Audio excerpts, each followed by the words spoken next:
Hey pack leaders, this is Hian and Amber. This is Evan here, and today we'll be talking about our kombucha.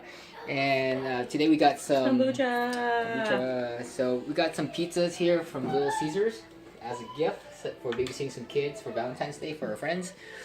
And so I just want to say, hey, you know what? Try to cut out the carbs as much as you can, but you can definitely have it. But try not, and maybe to have it, fine, have it, but have kombucha before, during, and after your meal. So that way, the kombucha will consume, helps process your carbs. Help process the carbs while you're digesting it, and that way it gives you good gut health. The probiotics and bacteria in there will help you have a better natural flora in your gut. That's right.